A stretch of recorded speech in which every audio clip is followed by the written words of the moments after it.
भैया leak week तो होते नहीं होंगे यार पिक्चर आना?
अभी आपने देखा कि हमने पिंचर लगवाया और ये एमआरएफ के भैया हैं, इन्होंने पिंचर लगवाया हमारा।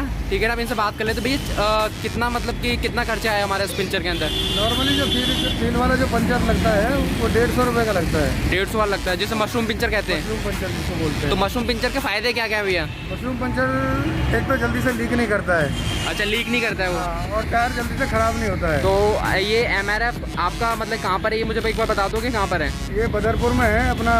एनटीपीसी वाला एमआरएफ है। आप किसी बोलते हैं एनटीपीसी का एमआरएफ में एक ही है। और आप मशरूम पिंचर लगाते हो और मशरूम से टायर की लाइफ बढ़ती है। टायर की लाइफ बढ़ती है और जल्दी से बार बार लीक भी नहीं करता है। हाँ, और जो भैया जो लोकल पिंचर कील वाला लगाते हैं, जो मतलब कि सुआ ठूस के लगाते हैं, उसके क्या होता है, उसमें नायलॉन के धागे होते हैं। अच्छा अच्छा, वो जल्दी से ना घिसते नहीं है। अच्छा, गाड़ी रोड पे चलती है हाँ अभी तो प्रॉपर घिस नहीं पाते। अभी हमने देखा प्रॉपर भैया ने क्या नाम है पूरा ड्रिल करके कहते हैं प्रॉपर एक स्पेस बनाया, उसके अंदर फिर पेस्टिंग करी, फिर मशरूम पिंचर लगाया, प्रॉपर उसी हिसाब से बना होता है। हाँ, और पूरा बिट से प्रॉपर सुराख करके। और यहाँ पे देखा कि वो जो था क्या नाम है आपका फेविकॉल वगैरह जो ग्लू होता है, ग्लू भी उसी का था। वो सारा वो MRF का होता है, जेन्युइन होता, मतलब कि इससे टायर की लाइफ और बढ़ जाती है, इंक्रीज हो जाती है। अच्छा भैया।